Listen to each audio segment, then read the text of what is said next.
Welcome to Real Estate and Taxes with Lakshay. I will be helping you minimize your taxes. Good afternoon, everyone. Thank you for joining in my Tuesday session on Real Estate and Taxes with Lakshay. Today, we're going to be talking about, is wholesale business profitable in Canada? Today's agenda will include what's a wholesale business, what is the team required to start this business, what are the initial startup costs. We're going to follow it up with a profit and loss statement. And then we're going to include feedback from an additional business owner that is currently operating as a wholesale business owner. And then we're going to end this off with my conclusion. Well, what is a wholesale business? Wholesale business basically operates as an owner operator. Basically, wholesalers operate as a middleman between the product manufacturers and the retailers, where they will buy bulk product from the manufacturer and then sell it to retailers. They're basically distributors that will be supplying inventory all across the province by importing it at a low cost from maybe India or China. What is the team requirement? Well, I've mentioned here 7 types of teams that are required to make this wholesale business profitable or successful. Number 1 is your sales team. Number 2 is purchasing team.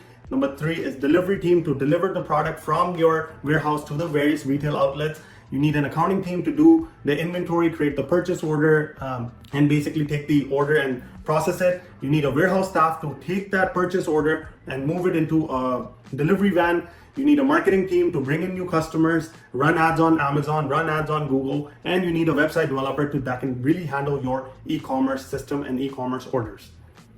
Well, the initial startup cost is what's the scary part. Today is October 31st and it is Halloween, so this is my way of celebrating Halloween with you. $511,000 of initial startup cost. Most of it goes towards buying the first inventory order, which is $250,000. When I was speaking to a business owner that currently operates a wholesale business, they said you at least need a $500,000 worth of inventory in your warehouse to get started, because otherwise distributors will come to your warehouse and they won't just be, if they're not impressed by the amount of quantity or the products you have, they might not come back again. So very important that you set it up the right way, where you have the right racks, forklifts, website, as well as delivery vans set up. All of this would technically cost you basically $511,000 in my example. I've also factored in 3 months worth of salary and 6 months worth of warehouse rent just to keep you afloat if you're starting off brand new. Now let's look at the income and expenses. Well, in order to run a big operation like a warehouse wholesale business, you need initial capital of roughly $500,000. But it just doesn't stop at that. In order to come out profitable, you would need to do at least $1 million in sales, which is a lot of money for a business that is just starting out. Where is the money going? Well, most of the money is technically going towards your leasehold improvements, your salaries and wages, your rent, because those are the big ticket items. Inventory eats away one of your biggest expenses. Racks and forklifts is also some of the fixed costs which you cannot avoid, because as a warehouse, you need to make sure all of the system is set up to make it successful. What are some of the insights that I got from the business owner who's already doing this business? Well, warehousing costs can be reduced. If you rent a storage unit, you can technically pay $100 to $200 and start off without having to rent a big facility, which is 10,000 square foot. You can just start off really small. You also need to keep an eye out on trends. Market trends like fidget spinners, masks, sanitizers during COVID, all of this are very big money makers, and as a wholesaler, you need to be updated on what is happening in the market.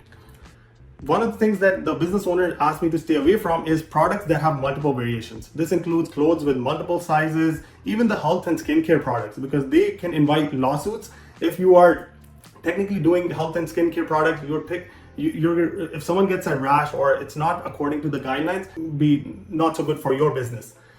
Also, one of the things that the business owner mentioned to me is factor in the cost of demurrage, theft, and shipping, because this can really mess up your net profit margin.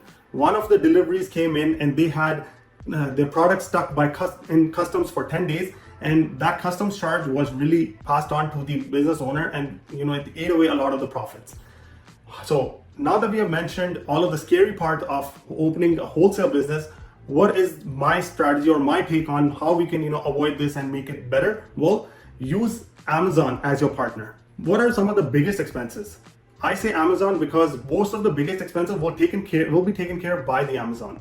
If you, let's assume, need to have warehouse staff, delivery vans, forklifts, racks, and warehousing costs, all of these eat away a lot of your capital. What if I told you you can start off by reducing and basically minimizing this cost and partnering up with Amazon?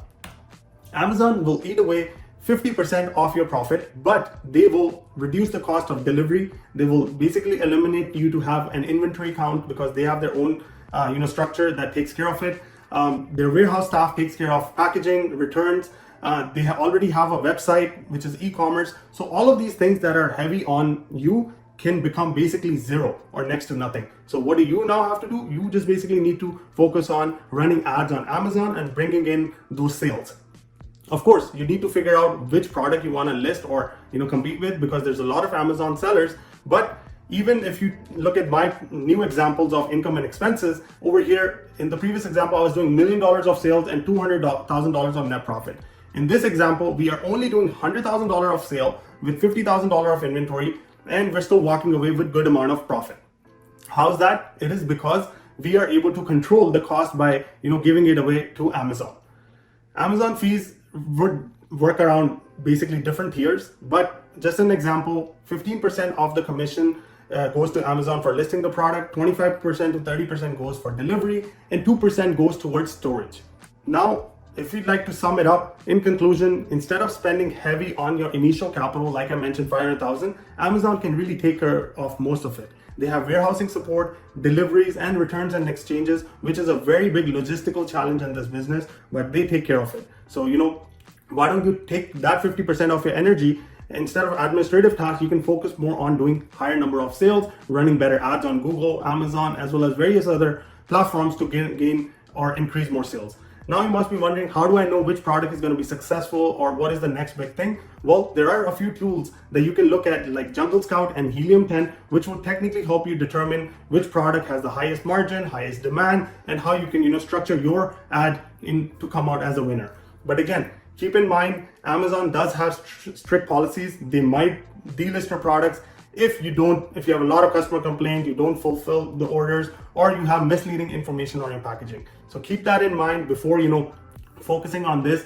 But you can certainly, if you're looking to start a wholesale business, I would say partnering up with Amazon would be your best bet. Once again, thank you for joining my Tuesday session on real estate and taxes. Feel free to contact me if you have any questions. My email address and my phone number is on the screen. Thanks and have a good day.